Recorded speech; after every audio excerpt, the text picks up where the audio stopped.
Entonces era como simplemente, o sea, dentro de la transparencia, tener la energía de poder buscar muchos sueños. Ella era una soñadora completa, completamente, de algo que hacer, cosas transparentes, como que dieran muchos frutos a tantos los que los puedan obtener. Era como esa parte de nunca quedarse quieta, sino algo que hacer siempre, siempre.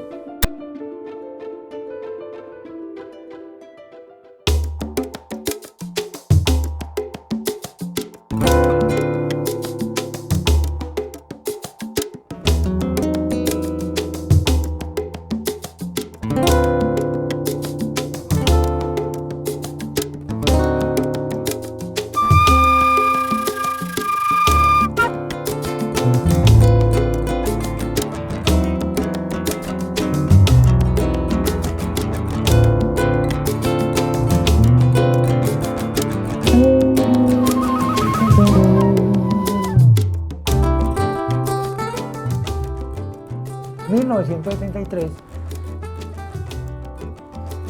se va programando lo que es la inauguración del barrio 12 de octubre, ¿sí? Que ya, pues obviamente desde el año 1971, 72, ya estaba aquí el Instituto de Crédito Territorial construyendo todas las vías, porque lo primero que construyeron fue las carreteras, luego las escuelas,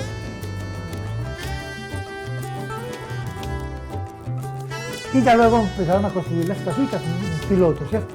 Entonces ya en 1973, que ya estaba poblado el barrio, ya empezó a poblarse, porque ellos iban construyendo y ocupando.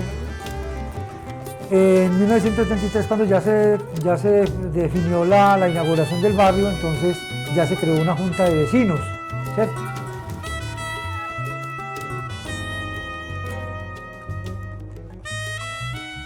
En eso empezamos y organizamos ese mismo año. Arrancamos con un grupo de muchachos scout, un grupo de muchachos guías cívicos de aquí del barrio, y nos juntamos todos con la acción comunal y organizamos las primeras fiestas del barrio. Ya después, con el tiempo, ve que la fiesta se fue organizando ya pues una semana, 2 semanas, ya que cóctel de integración, que la serenata al barrio, que los tablados populares, bueno, todo eso ya fueron naciendo poco a poco, ya con otros presidentes de acción comunal. Aquí lo que estamos celebrando es la fundación de nuestro barrio, ¿sí? Y el renacimiento de la integración comunitaria, o sea, de nosotros como protagonistas del desarrollo de nuestro barrio. Y eso es lo que nosotros celebramos, y afortunadamente desde esa época fuimos conscientes de eso. Y ahí es desde el momento en que nace lo que es la connotación de la palabra cultura, ¿sí? Porque es que no era solamente la parte artística o la parte de circo, de teatro, de comparsas, de chirimías, no, también habían otras connotaciones, que era la integración. Con esa había a utilizar, con la terquedad de nosotros, ¿sí? Que a pesar de lo que pasara, ahí estaban las fiestas, ¿sí? Y es más, aquí la violencia, yo no voy a hablar de los violentos, aquí la violencia hace un alto en el camino esa semana de fiesta.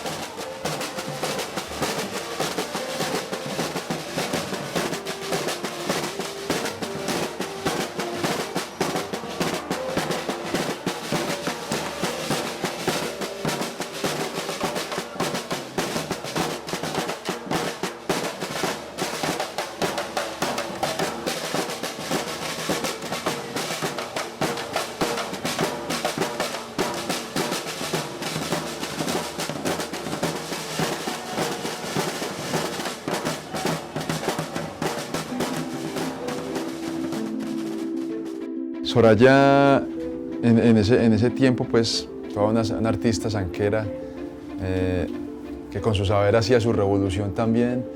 Ella es estudiante de teatro de la Universidad de Antioquia. En un diciembre de esa década de los 90, eso fue en diciembre del 91, yo salgo de estudiar del colegio y me voy a vacacionar a un pueblo. Cuando regreso, yo regresé a eso del 20-21 de diciembre, me dice mi madre que habían asesinado a Soraya. Yo pensé en todas las Sorayas posibles, pero menos en Soraya Cataño. Y me quedo atónito cuando tengo que aceptar que fue ella la que secuestraron por como 2-3 días y la torturaron y la asesinaron vilmente por precisamente ir a hacer la revolución en un lugar donde había violencia en esta ciudad y donde ella llegó con su recreación, con su carnaval. Pero fue en noviembre del 96 que se hizo ese carnaval homenaje a Soraya, que fue de tal impacto que se dijo, bueno, ¿y por qué si esto pasó así? ¿Por qué no iniciamos un proceso como grupo? Entonces aparece en el 97 ya lo que empieza a conocerse como comparsa Lunasol. Lunasol en el momento y fue cogiendo forma de Lunasol.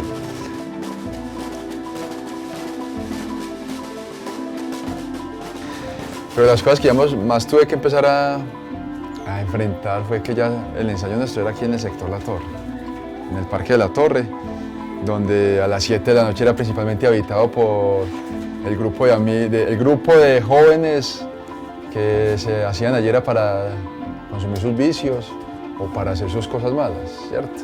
Entonces para mí era muy tenso reunir mi gente en ese espacio a las 7 de la noche, un lugar que era como algo oscuro, como algo frío, como algo peligroso.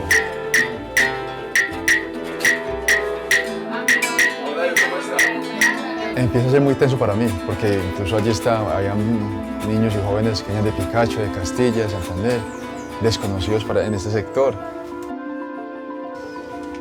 Yo recuerdo que llegamos a pensar, bueno, si paramos por la violencia, ¿qué hacemos? Y algunos decían, no, pues ¿cómo vamos a parar? Si cerramos esto, entonces le dejamos la calle a los violentos. Con mayor razón vamos a invadir esos espacios. Un día no pudimos ensayar y al otro día me abordó uno de ellos, ¿por qué no ensayaron? ¿Qué pasó? Yo estaba asustado, ¿qué pasó? Yo, no, pues que no tenemos que hacer otras cosas. Pero como si ustedes la alegría y la energía de este espacio que ustedes están aquí dándole otra cara a esto, yo haber sabido eso antes. Esa fue toda la confianza y abrirse, eso fue abrirse la puerta para, bueno, con más ganas, vamos a ensayar y aumentar la frecuencia de ensayos. Todavía mi razón de ser, de estar en la corporación, es que Soraya sigue brotando a través de... O sea, ni siquiera soy yo. Yo digo que es Soraya que hace parte de mi ser y que está sembrando otras semillas. ¡Mucha! ¡Esto es! ¡Somos!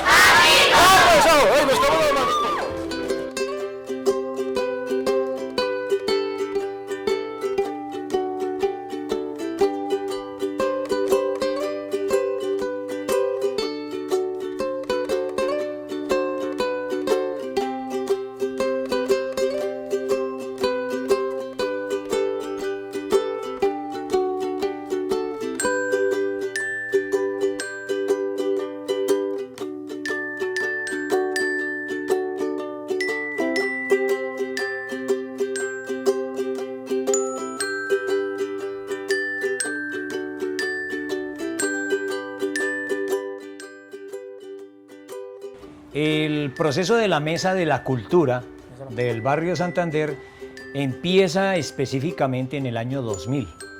Ahí se organiza, se oficializa, digámoslo así, ante la comunidad, invitando a diferentes organizaciones, a diferentes líderes, a personas, habitantes del barrio, que estaban sufriendo precisamente el proceso de la dureza que tuvo la violencia en los años 90, todo el barrio.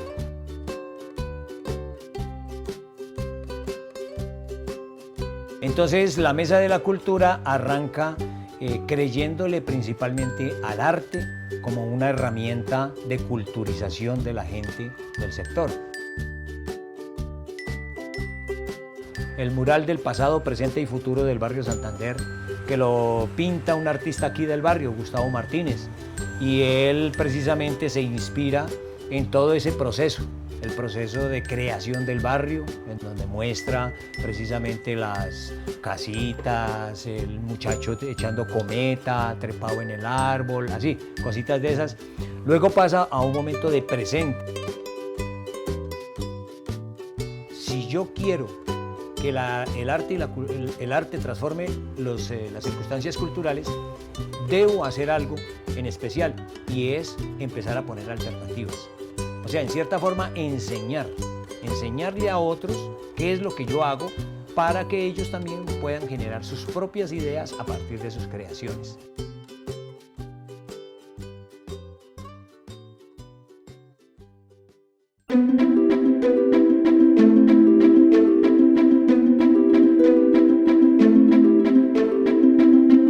Este es uno de los tantos casos que ocurren en nuestro barrio y en los sectores marginados por falta de atención del gobierno. Para Magazine Mi Gente, Cruz Elena Castro.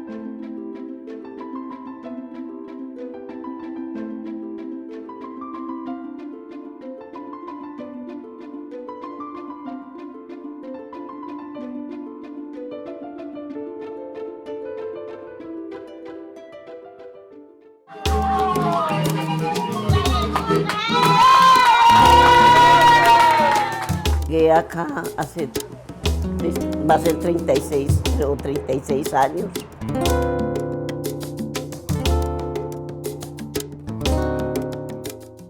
Y cada 8 días hacíamos convite los domingos, formando las calles, porque eso no tenía, primero botando barranca, ni haciendo socavones para el alcantarillado, poner el acueducto.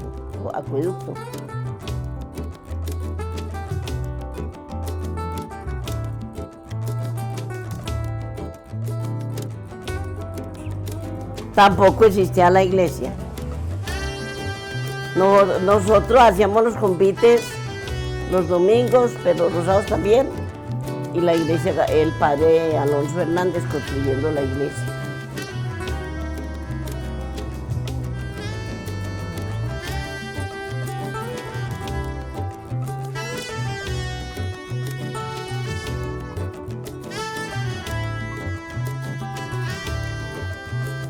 El barrio se conformó la mayor parte por convites, pero hubo otra parte que se conformó. Existió, yo les dije, una cooperativa que se llamaba Cooperativa El Mirador del 12, porque en esa cooperativa primero fue de pura construcción, le fiaban los adobes a las personas y los materiales para hacer sus casitas. La Junta de Acción Comunal comenzó en el 82. De las asesorías de los profesores que eran nombrados, que nos pagaba Fundación Social, era que todo lo hacíamos entre todos. Por ejemplo, nos prepararon, nos llevan a talleres los domingos. El logro de lo social fue que nos unimos y trabajamos.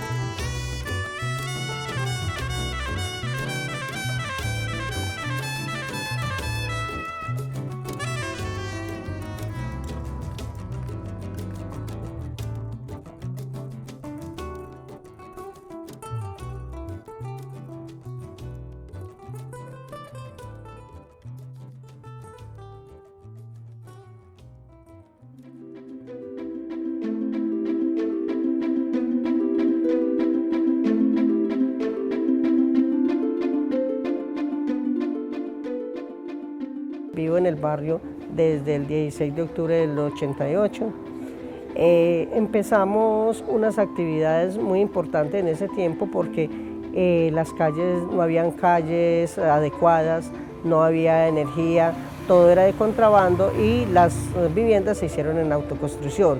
Lo mismo hacíamos los alcantarillados con estas actividades.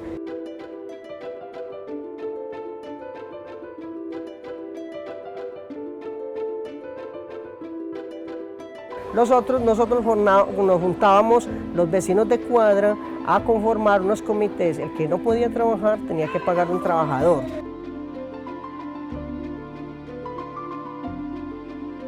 Vinieron muchas organizaciones en ese tiempo también a apoyar, porque también en ese tiempo estaba la Fundación Social, estuvo Visión Mundial, entonces eso se trabajaba también con los niños y los jóvenes. Entonces ya en ese tiempo empezó el conflicto también con estos dos grupos del Cuadradero, que llamaban la Banda de Fran, y el Triunfo, que llamaban los milicianos. Eso ya se empezó entonces ahí las confrontaciones, pero que se siguió trabajando con estos jóvenes y los niños para sacarlos de este conflicto.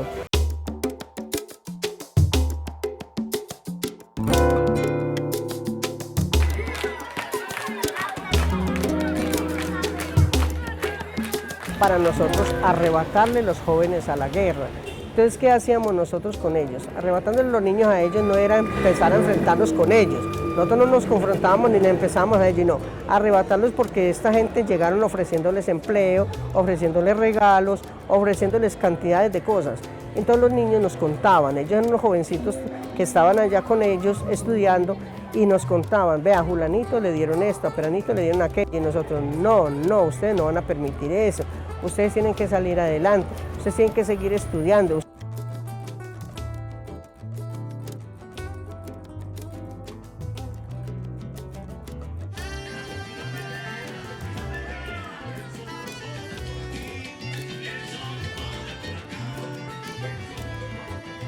Ustedes no pueden llenar esa hoja de vida, porque ustedes llevan esa hoja de vida y ustedes quedan marcados para siempre. Entonces eso fue muy bonito ese trabajo, porque fueron 24 niños, me parece que jóvenes, que les logramos arrebatar a ellos y no se los dejamos llevar a ellos.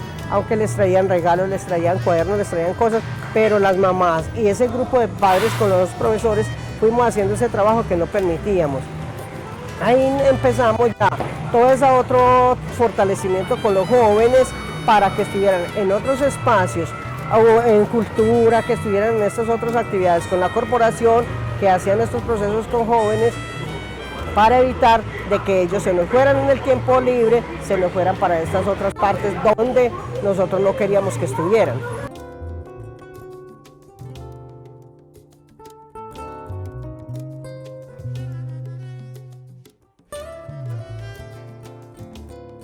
Entonces, ¿qué hacíamos nosotros? Ahí era donde nosotros agrupábamos a estos otros jóvenes que sabíamos que no estaban metidos en esas otras situaciones, no eran ni de mandadero ni de nada. Ahí era donde nosotros más protegíamos a estos jóvenes y los atraíamos hacia nosotros. Entonces decíamos, esto es lo que nosotros tenemos que empezar, con educación, con capacitaciones. Eso era lo que nosotros decíamos, vamos a enfrentar a los de la guerra, pero no era enfrentarnos así con balas y todo como ellos, no. Yo le decía a la profe, es que nosotros tenemos que ganarle a estos pelados.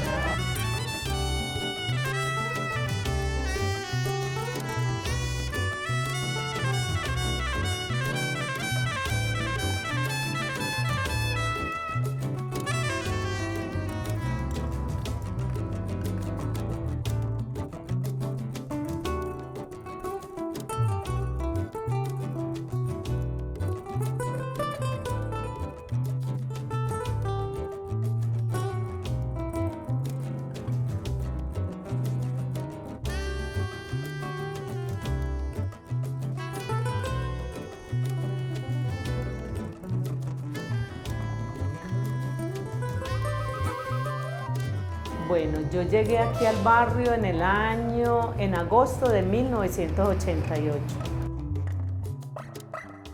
Bueno, las organizaciones comunitarias y sociales, como la Junta de Acción Comunal, grupos juveniles, grupo de madres, somos resistentes a estos conflictos. Es como trabajar articuladamente.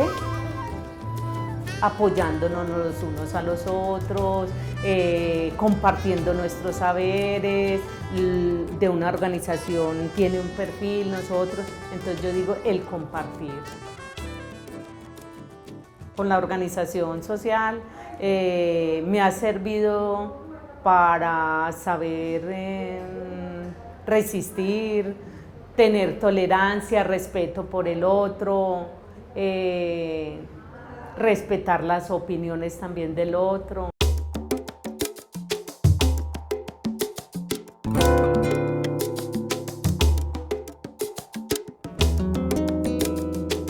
Yo me sueño mi barrio a futuro, pues todos trabajando articuladamente, menos dificultades o menos problemáticas, no sé cómo, menos conflictos y a futuro pues seguir en mi Junta de Acción Comunal.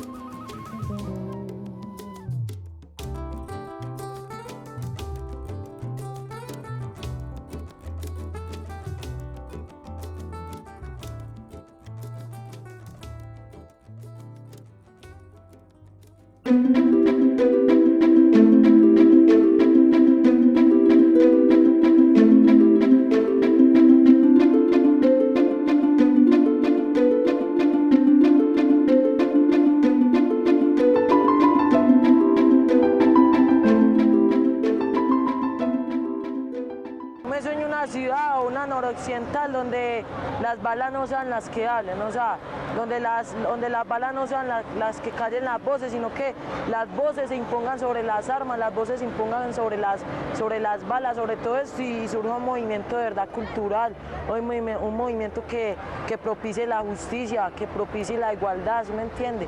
Porque así habrá una sociedad pacífica, una sociedad como todos la soñamos.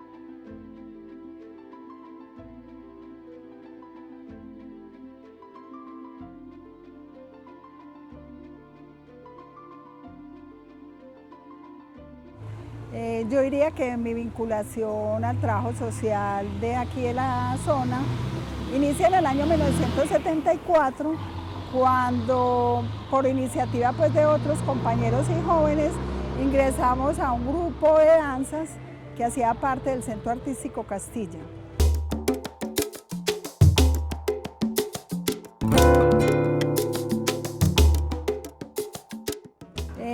Nosotros teníamos como Centro Artístico Castilla un énfasis en el trabajo del arte al servicio de la comunidad. Era un arte social, un arte que generaba conciencia. Por lo tanto, nosotros también teníamos grupos de estudio para estudiar la realidad, no solamente en nuestro barrio de la ciudad, sino también del país y a nivel internacional.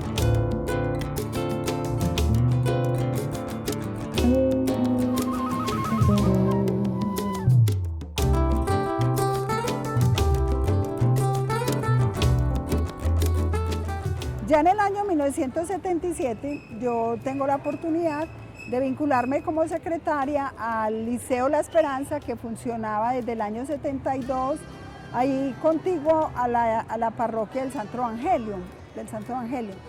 Este colegio fue una iniciativa de los padres belgas que en ese entonces estaban allí dirigiendo la parroquia, y ellos tenían un trabajo social muy articulado a la comunidad.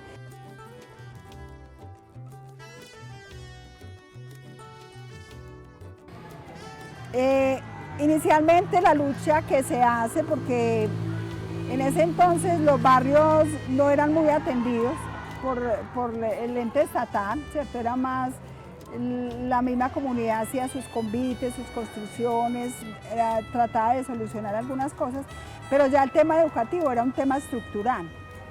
Entonces, por lo tanto, necesita también una estructura fundamental y esencial para que el gobierno se diera cuenta que nosotros no podíamos seguir pagando la educación.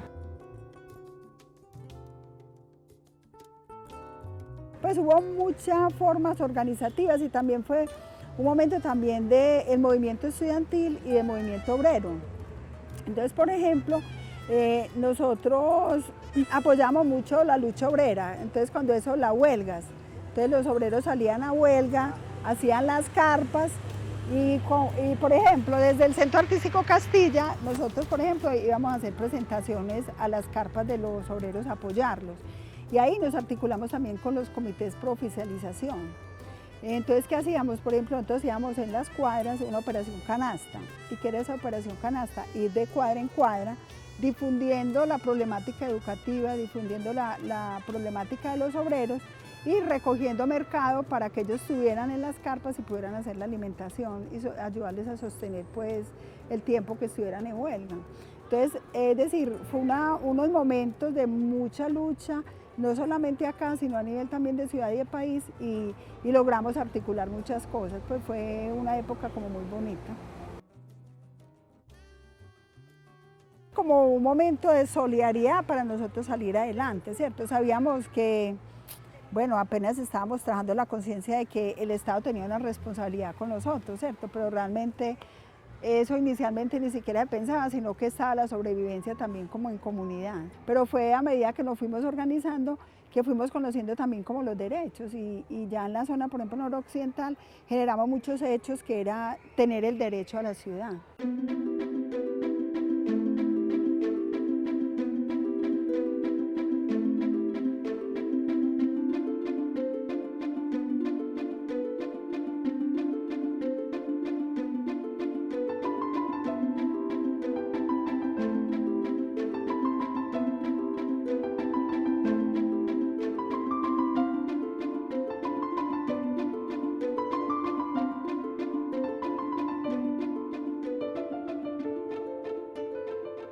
A medida pues que va avanzando y se va fortaleciendo ese proceso de organización comunitaria frente a lo reivindicativo, el barrio comienza a cambiar, porque entonces ya el Estado comienza pues a ponerle atención y a mejorar pues como la parte del equipamiento colectivo. Entonces ya se llega al momento en el que surge la propuesta del el Comité Pro Centro de Barrio. Entonces dijimos, bueno, entonces lo que sigue es esos procesos de integración comunitaria y así nació el Comité Pro Centro. Eso fue en los años 90 más o menos. Y este Comité Pro Centro tenía un objetivo claro y era recuperar el centro del barrio. Aquí está la cancha La Maracana y todo ese sector aquí donde estamos grabando y todo ese sector para arriba eran unas zonas verdes llenas de basura. Entonces, la propuesta de nosotros era recuperar eso y construir espacios para el encuentro comunitario.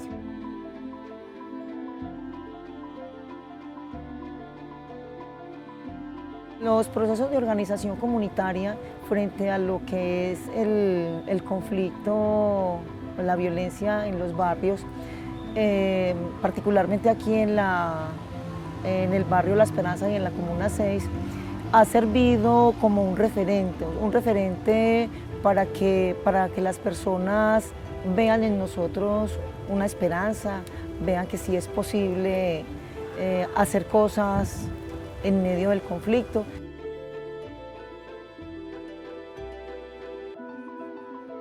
En ese sentido yo pienso que la organización comunitaria y el trabajo comunitario le hace el juego contrario a toda esta situación de violencia.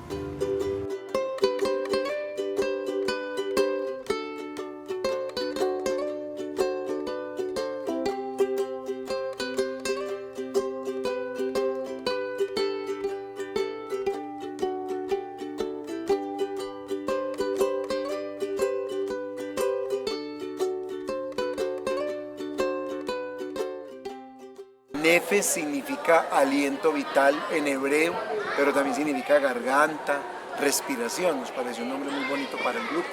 Fue un proceso que duró más de 20 años en la zona, creciendo, progresando, creciendo no solo pues en la parte personal y cultural, sino también en la parte de organización social, acá en la zona noroccidental.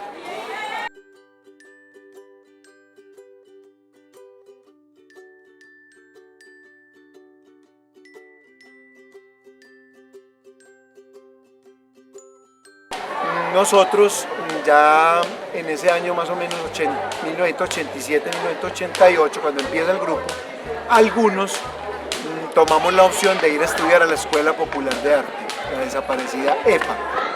Allí nos formamos como unos artistas, pero unos artistas muy, ¿qué decirlo? Como personas con amor por el trabajo comunitario. Pero bueno, teníamos una apuesta clara y era que el objetivo no era formar artistas por formar artistas solamente, sino primero formar personas con capacidad y con disponibilidad de servicio. Entonces hay algo que nos alegra mucho y que uno hoy en día dice, no perdimos el tiempo, y es darse cuenta que la gran mayoría de personas que pasaron por el proceso de NEFES, que pueden ser alrededor de 300, 400 personas perfectamente, fueron personas que así no terminaron haciendo arte, terminaron hoy en día en procesos culturales, comunitarios de ciudad, o en procesos organizativos de incluso otras organizaciones de la zona o de la ciudad. El impacto de un proceso educativo, cultural, incluso social, es complicado en el corto plazo. Con el paso de los años es que uno va dándose cuenta de los aciertos, de los errores, de lo que se pudo haber hecho mejor, y le vienen muchas satisfacciones. Uno, por ejemplo, para poner el caso en lo educativo, es una presión muy desagradecida a la docencia, porque uno en ese momento, el muchacho no valora lo que uno está haciendo por él. Pero yo que ya voy siendo docente hace más de 20 años, me encuentro a los muchachos en las calles, y se lo abrazan a uno, profe, lo que usted hizo por uno, en fin, esto. Lo mismo pasa en la cultura. Hoy en día esos hijos que nosotros tuvimos allí en NEFES, en Candelochas, son los muchachos que están liderando procesos culturales en la zona y en otras partes incluso del país, porque muchos no se han quedado en Antioquia, sino que han ido fuera del país. Es una réplica, van como puliendo lo que uno hizo en ellos, convencidos de que ese es un camino, muy acertado para ahora que está tan en boga el tema de la paz.